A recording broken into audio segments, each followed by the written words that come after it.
Nous allons dans ce nouveau tuto nous intéresser aux instructions de contrôle du langage Python. Afin de suivre cette présentation, vous pouvez éventuellement reprendre notre support de cours. Il est situé sur le site cours.fr et nous en étions diapositive 52.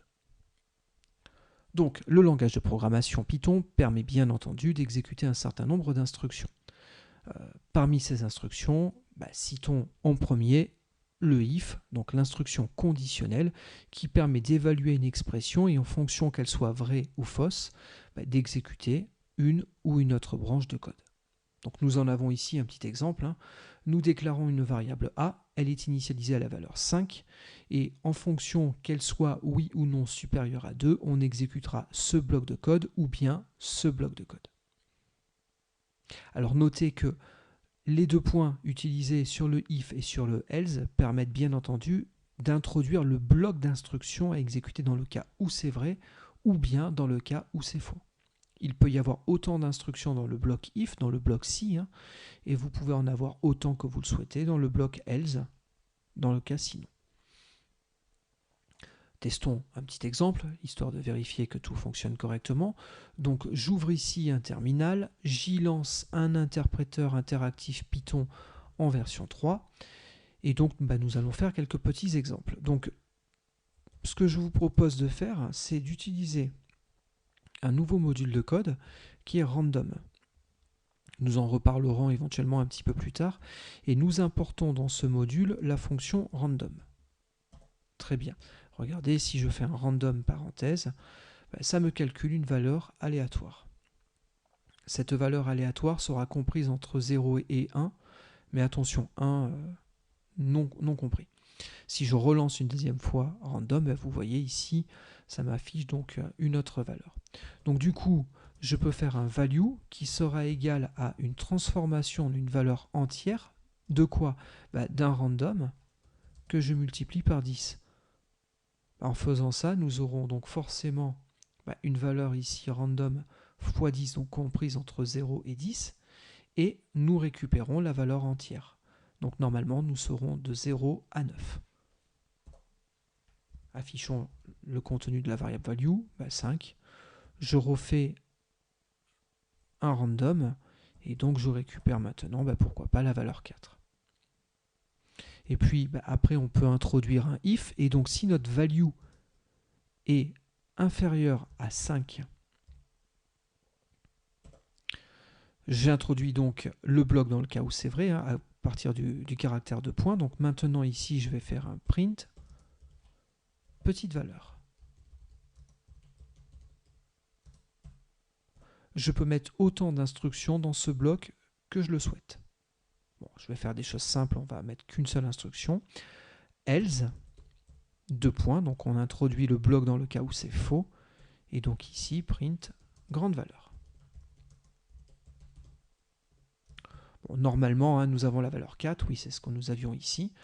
Donc 4 étant bien entendu inférieur à 5, c'est donc petite value qui s'affiche. Alors notez, pour exécuter le bloc, j'ai dû rajouter une dernière ligne à vide. J'ai fait directement entrer, ce qui a clos le bloc else et donc qui a exécuté mon if. Regardez, je reprends une autre valeur aléatoire, je garde le suspense, je n'affiche pas sa valeur, et regardez, en utilisant les flèches haut et bas, je peux rappeler les instructions précédentes. Donc if, else, print grande valeur, et là je fais entrer pour clore la branche else, et donc nous avons encore une fois une petite valeur. Quelle était cette valeur? C'était 1. Parfait. Alors notez, vous pourriez faire un if qui n'est pas de else. C'est-à-dire que vous ne souhaitez exécuter quelque chose que uniquement que si la condition est vraie. Donc dans ce cas-là, je fais un if, je mets mon contenu et je termine mon instruction if. C'est-à-dire que vraiment, il n'y a pas de else. Bon, ça s'exécute, et donc petite valeur m'est retournée. Notez aussi que dans certains cas, vous n'aurez qu'une seule instruction à exécuter. C'est mon cas ici. Je peux faire un if, Et je peux directement mettre dans ce cas-là, mais vraiment à la condition que je n'ai qu'une seule instruction à exécuter. Je peux mettre la chose à exécuter à la suite du if. Petite valeur. Notez, ça fonctionne. Parfait. Et donc, si vous passez sur la diapositive suivante, notez que nous avons aussi la possibilité de mettre un elif. Ça, c'est au cas où vous avez plusieurs valeurs à tester. Vous voyez ici, j'ai une variable. J'aurais pu imaginer qu'elle soit tirée aléatoirement. Et en fonction de A, si c'est 0, j'exécute cette branche. Else, si c'est égal à 1, j'exécute cette branche. Else, if, si c'est égal à 2, je fais cette branche. Dans tous les autres cas, j'exécute la dernière branche. Alors comprenez bien une chose, il est inenvisageable de débuter directement sur un else. Un else, c'est le cas négatif à un if, mais faut-il introduire la condition? Là, je n'ai pas écrit de condition, donc le else n'a pas de sens à ce niveau-là. C'est pareil si vous commencez directement sur un elif, et si vous tapez a égale 4, 2 points, vous voyez, il n'en veut pas. Il ne me laisse même pas saisir le contenu de ma branche elif. Je ne peux pas commencer par un elif. Je dois forcément commencer par un if. Parfait. Donc ça, c'est l'instruction conditionnelle qui me permet donc d'évaluer une condition et d'exécuter des choses en fonction des valeurs de cette condition. Très bien. L'instruction suivante que je voulais vous présenter, donc c'est notre première instruction de boucle. Alors en vérité, nous avons deux instructions de boucle. Il y a le for et il y a le while. Bon, commençons par le for. Donc le for, en vérité, nous l'avons déjà un petit peu vu. Je ne sais pas si vous avez visionné les précédents tutos, et notamment les tutos sur les listes ou les tutos sur le tuto sur les dictionnaires. Nous en avions un petit peu parlé. Bon, néanmoins, reprenons la chose. Nous avons ici un exemple qui me permet donc de définir une liste. Donc on est bien entre crochets, donc c'est une liste. C'est une liste de chaînes de caractères qui sont associées à des langages de programmation. Donc ici, Python, Perl et Bash. Et donc je suis capable de faire un for. Ici, vous déclarez une variable donc, qui va s'appeler language et qui va récupérer un à un les valeurs de cette collection, de la collection languages. Donc bien entendu, au premier tour, ça vaudra Python. Deuxième tour de boucle, ça prendra la valeur Perl.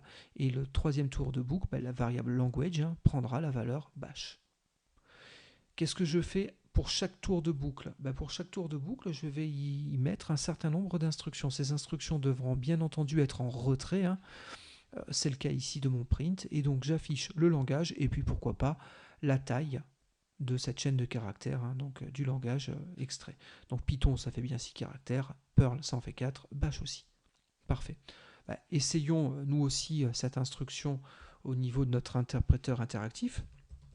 Je refais à peu près la même chose. Au détail près que, histoire de varier un petit peu les plaisirs, au lieu de travailler sur un tableau, sur une liste, je vais travailler sur un tuple, donc sur un ensemble non modifiable. Bon, j'y mets un premier, j'y mets un premier langage, donc C, un deuxième langage, pourquoi pas C++, un troisième, allez, Java, et puis nous finirons la liste, bien entendu, par Python, je ne peux pas l'oublier. Très bien, donc nous avons notre tuple. Maintenant, je vais parcourir ce tuple, et donc je vais créer une variable que j'appellerai L. Elle contiendra une à une toutes les valeurs contenues dans notre collection languages.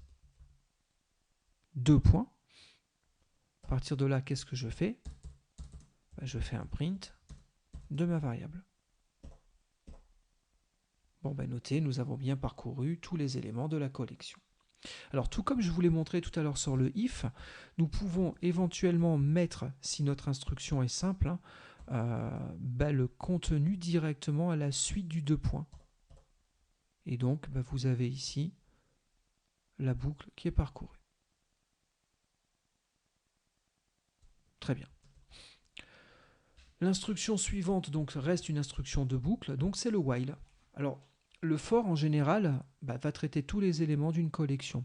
Le while, on l'utilisera plutôt quand on ne connaît pas à l'avance le nombre de tours de boucle que nous allons exécuter. Dans ce cas-là, il y aura une condition qui nous permettra de sortir. Tant que cette condition est vraie, la boucle exécutera les instructions du bloc. Si la condition est fausse, la boucle s'arrête. Allez, on va tester un petit exemple. Regardez, je vais créer une variable que je vais appeler CMD. Pour le moment, CMD, je vais le mettre à chaîne vide.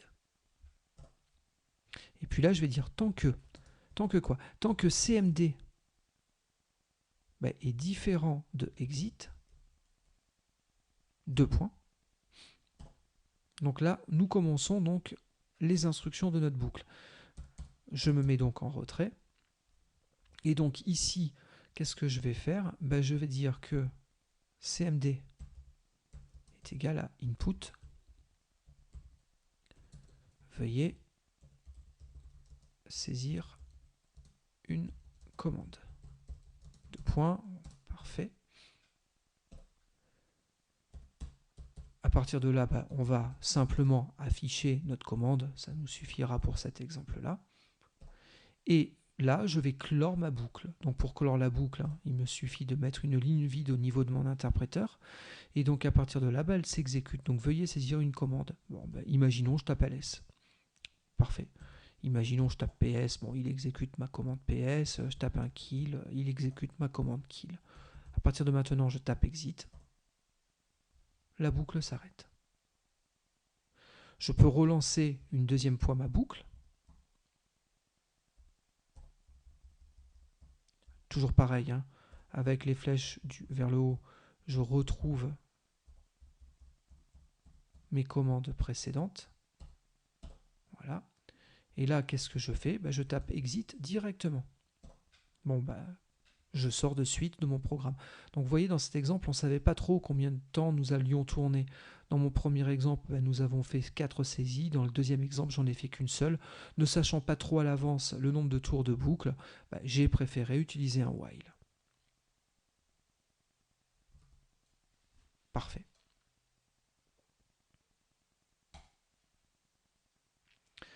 Ici, nous retrouvons un for.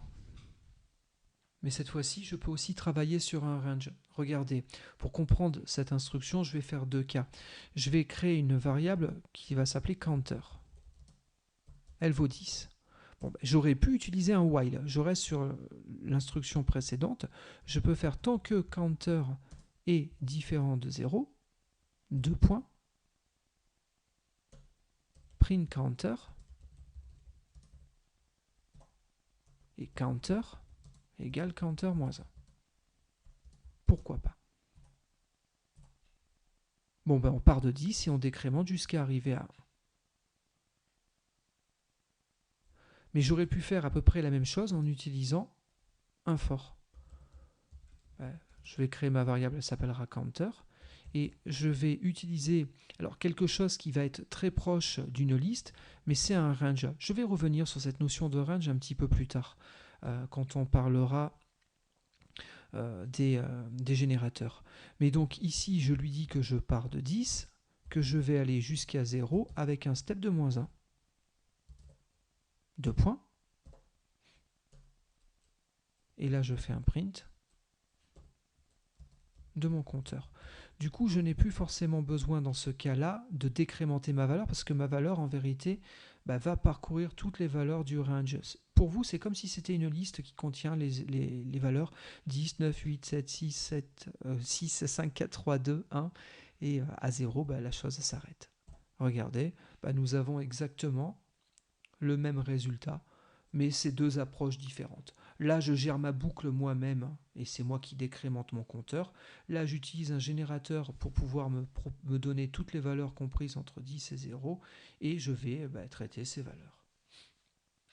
Pourquoi pas, vous pouvez travailler de cette manière. C'est ce qui est proposé donc ici. Néanmoins, notez, donc nous pouvons avoir un cas particulier qui nous permettent, pourquoi pas, d'exécuter l'instruction break. Alors l'instruction break, elle marche aussi bien sur les for ou sur les while. Elle permet de définitivement arrêter une commande. Regardez, je reprends l'exemple de tout à l'heure. Tout à l'heure, nous avions proposé de faire une saisie de cette manière-là, et donc de faire la saisie à ce niveau. Regardez, je vais je vais utiliser une autre approche. Je vais faire un while true. Donc là, on part sur une boucle a priori qui est infinie. True étant toujours vrai, bon, c'est une boucle infinie. Qu'est-ce que je vais faire ici? Je vais rappeler mon instruction de tout à l'heure qui me permet donc de saisir une commande. Elle est définie dans quoi? Elle est stockée dans une variable qui s'appelle cmd. Parfait. À partir de là, si cmd est égal à exit, dans ce cas-là, je break.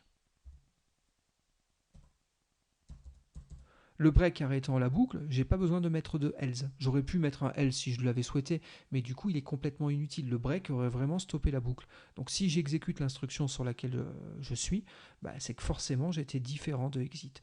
Si je suis différent de exit, je print ma commande. Donc c'est une autre approche par rapport à ce qu'on avait fait tout à l'heure, mais ça revient au même. Dans tous les cas, ça va me permettre donc de faire des saisies de commandes ls, ps, exit. Sauf que je suis parti sur l'idée d'une boucle infinie et j'ai stoppé ma boucle infinie par le biais du break. Pourquoi pas? Donc ici, si on reprend l'exemple qui est là, je vais de 0 à 10. Du coup, le break m'arrête à la valeur 5. Et donc, il n'y a pas de print et il n'y a pas de tour de boucle supplémentaire. Alors, notez qu'il existe une autre instruction, c'est le continue. Le continue, il ressemble un petit peu au break, mais il est moins violent. Le break arrête la boucle. On la termine. Le continue dit on arrête le tour de boucle en cours, mais on part au tour suivant. Donc ici, je suis en train de ponter, de couper l'affichage ici de n si n est égal à 5. Mais dans tous les cas, il continue la boucle, contrairement au break. Le continue continue au tour suivant. Donc du coup, j'ai 0, 1, 2, 3, 4. Et puis après, 6, 7, 8, 9. Parfait. Oui, le range, ça c'est la valeur d'arrêt, mais elle n'est pas considérée dans le range de valeur. Donc on va de 0 à 10 non compris, donc de 0 à 9. Et via le if qui est ici, on court-circuite la valeur 5. Donc on est bien d'accord, on ne peut utiliser le break ou le continue que et uniquement que si on est dans une instruction de boucle, donc un for ou un while. Donc en voici donc quelques exemples. Très bien. Et puis la dernière instruction sur laquelle je voulais discuter, c'est le assert. Le assert vous permet de mettre donc des assertions qui vont être évaluées, c'est-à-dire qu'on va exécuter l'expression qui est là, et en fonction que cette expression calcule une valeur vraie ou non, on déclenchera une exception. Alors si c'est vrai, il n'y a pas d'exception qui sera déclenchée. Si par contre assert renvoie true, une exception est déclenchée. Parfait. Allez, histoire de clore ce tuto avec un exemple un petit peu plus conséquent que l'exemple qui est là, je vous propose de coder un petit jeu. Pour ce faire, on va reprendre donc notre Eclipse. Ce sera plus pratique parce qu'on va avoir un volume de code un petit peu plus conséquent. Et donc, on va rajouter un nouveau module de code. Allez, histoire de s'amuser, on va appeler ce module de code MegaGame. Je vous rappelle, ne mettez pas l'extension .py, c'est le système qui la rajoute automatiquement. Très bien, c'est un module de code vide. Et donc, on remet en première ligne notre shebang, donc /usr/bin/python3. Très bien. Donc le shebang, pour rappel, c'est ce qui est exécuté si vous lancez ce script manuellement au niveau d'un interpréteur, d'un terminal. Dans ce cas-là, il faut lui dire que le script qui est stocké dans ce fichier de texte, c'est du script qui s'exécute avec Python 3. Très bien. Donc du coup, allez, on va commencer par afficher un petit welcome, on va dire. Voilà, welcome to MegaGame en version 1.0. Très bien. C'est parfait. Ensuite, on va partir du principe que nous allons avoir plusieurs parties. Pour chacune des parties, une valeur aléatoire entre 0 et 100 va être tirée et À partir de là, vous allez devoir retrouver cette valeur. C'est un petit jeu classique, hein, vous le connaissez déjà certainement. Et donc vous allez faire des saisies, et en fonction de chacune de vos saisies, on va vous dire si la valeur à trouver est plus grande ou plus petite. Donc du coup, on se doute, hein, il va y avoir deux boucles imbriquées. La première boucle gère les parties, la seconde boucle gère chacune des manches d'une partie en cours. On peut donc imaginer commencer de cette manière-là. Pourquoi pas? Regardez, je reprends mon idée de faire des boucles infinies. Donc je commence while true. Donc pour une partie, ce qu'il faudra, c'est remettre un score à 0. Très bien. Il faudra aussi éventuellement avoir une valeur aléatoire sur laquelle travailler. Donc je vais prendre une variable que je vais appeler searched value, qui sera égale, alors oui, à en entier, hein, un random fois 100, mais comme on veut être en 0, entre 0 et 100, on rajoutera 1 au final de l'évaluation. Alors là, nous avons une petite erreur parce que il ne connaît pas cette fonction random. Il convient de lui rappeler que la fonction random vient du module random et que dans ce module de code, on importe la fonction random. Très bien. Normalement, votre erreur doit disparaître lorsque vous sauvegardez votre script. Très bien. Donc du coup, nous avons un score à 0, nous avons la valeur à rechercher. Alors, temporairement, pour nous aider à débugger notre programme, ce qu'on peut faire, c'est afficher la valeur à retrouver. Bien entendu, il faudra supprimer ça à la fin. Et donc, on va afficher notre variable. Parfait. Oui, vous avez vu, hein, là, j'ai pas envie forcément de systématiquement tout retaper. Donc, je tape les premières lettres de la variable, je fais CTRL espace, entrée. Ça me permet de compléter automatiquement le nom. Une fois que donc les valeurs sont réinitialisées, nous allons attaquer notre seconde boucle. Je vais aussi partir sur l'idée que c'est une boucle infinie. À partir de là, on va demander donc à saisir une valeur. Donc, value, c'est égal à int, parce que nous allons chercher à transformer la saisie en un entier. Et donc nous allons faire cela à partir du résultat de la fonction input sur laquelle on va dire veuillez saisir une valeur entière, allez, entre 0 et 100. Entre 1 et 100. Alors bien entendu, si dans la saisie vous me tapez autre chose qu'une valeur entière, la transformation ici ne pourra pas aboutir et donc vous aurez une erreur qui sera produite. On parlera de comment traiter les erreurs un petit peu plus tard dans l'ensemble des tutoriaux que je vous propose, étant donné que certains concepts un petit peu plus avancés sont requis pour bien comprendre les mécanismes de gestion d'erreurs. Donc pour le moment, on ne traite pas le cas, et donc si vous tapez du texte, une erreur vous sera produite et le programme va s'arrêter là. N'oubliez pas ce point-là. Très bien, donc une fois qu'on a notre valeur, là nous allons devoir faire des tests, donc il va falloir utiliser l'instruction if. Premier cas, la valeur saisie est égale à la valeur recherchée. Bon, si c'est le cas, alors oui, à chaque saisie, on incrémentera notre score de 1. Très bien. Et donc, si la valeur est égale à la valeur recherchée, donc print.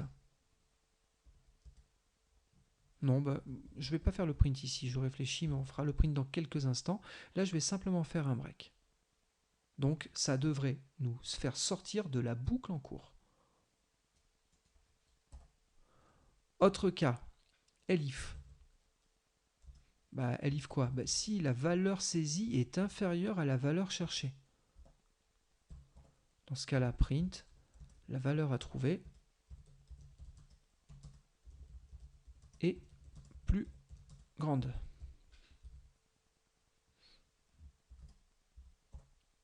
Else, de toute façon, on n'a pas 36 cas, c'est où on a tapé la valeur exacte, où on est inférieur ou supérieur. Donc le else, c'est forcément le cas où on a saisi quelque chose de plus grand.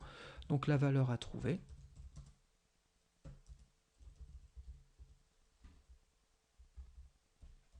allez, on va faire les choses bien, et plus petite. Très bien. Donc là, normalement, nous avons terminé le code à exécuter dans cette boucle.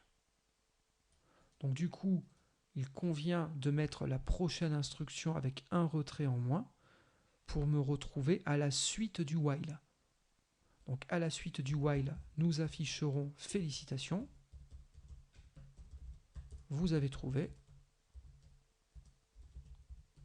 en... Et donc là, nous allons afficher le nombre de coups.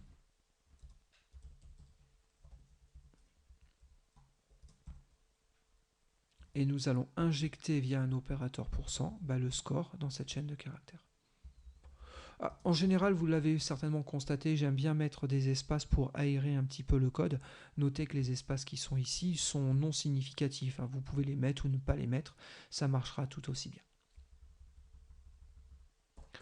Bon, une fois que nous avons donc affiché le message de succès, nous allons initialiser une nouvelle variable que nous appellerons retry, qui sera donc le résultat d'un input.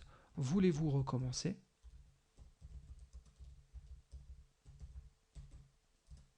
Oui, non.